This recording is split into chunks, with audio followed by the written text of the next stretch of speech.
गुरुर ब्रह्मा गुरुर विष्णू गुरुर्देव महेश्वरा गुरु साक्षात परब्रह्म तस्मै श्री गुरुवे नमः। नमस्कार रसिक हो, आज गुरुपौर्णिमा। गुरुपौर्णिमा अर्थातच आजचा हा सुंदर आणि शुभ दिवस म्हणजे आपल्या गुरूंना वंदन करण्याचा, आठवण्याचा हा दिवस। आपलं जीवन समृद्ध, स्वयंप्रकाशित आणि आत्मनिर्भर व्हावं यासाठी आपले गुरु आपल्यासाठी सतत प्रयत्नशील असतात।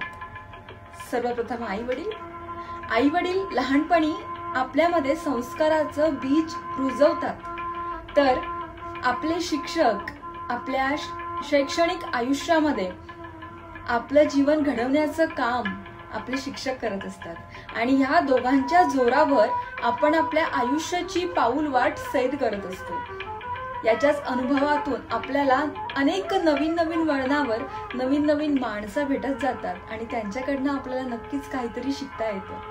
मग ते आपले आप्तेष्ट असतील, जिवलग असतील, आपले नातेवाईक असतील किंवा आपले सवंगडी असतील, हे सगळेच आपल्याला शिकवण्याचं काम करत असतात गुरूंप्रमाणे अगदी। आणि आजचा हा शुभ दिवस त्या सगळ्यांना आठवण्याचा आणि त्यांना वंदन करण्याचा, गुरुपौर्णिमा। जेव्हा मला खरंच काहीच उमजत नव्हतं, तेव्हा मला समजेल अशा भाषेत तू स्वतंत्र आणि खास असं जीवन विद्यापीठ बनवलंस। तिथे एकही फी न भरता मला जीवनामृत मिळालं, भविष्यामृत मिळालं। तिथंच खऱ्या अर्थानं माझं शिक्षण सुरू। आई, फार उशिरा कळलं तूच माझा प्रथम गुरु। आई, फार उशिरा कळलं तूच माझा प्रथम गुरु। विश्वानुभव देण्यासाठी घेण्यासाठी खरं तर तुझ्याकडे वेळच नव्हता। विश्वानुभव देण्यासाठी घेण्यासाठी खरं तर तुझ्याकडे वेळच नव्हता, कारण तुझं ज्ञान अक्षरशत्रूंनी रोखलं होतं।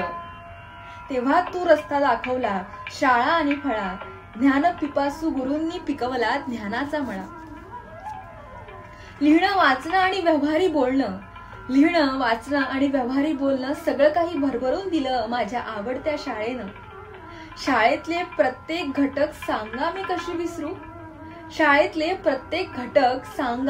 कशी विसरू, हेही जरा उशिराच कळलं। शाळा होती माझी गुरु। आता जीवनात पायपीट सुरू सांसारिक उदरनिर्वाहासाठी। व्यवहारी शिक्षणाची धावपळ फक्त आणि फक्त रित्या पोटासाठी। अनुभव येतायत कधी गोड तर कधी कडू। जीवनभर शिक्षण अव्याहत सुरू। प्रत्येक व्यवहाराच्या वाटेवर प्रत्येक भेटत जातो एक गुरु।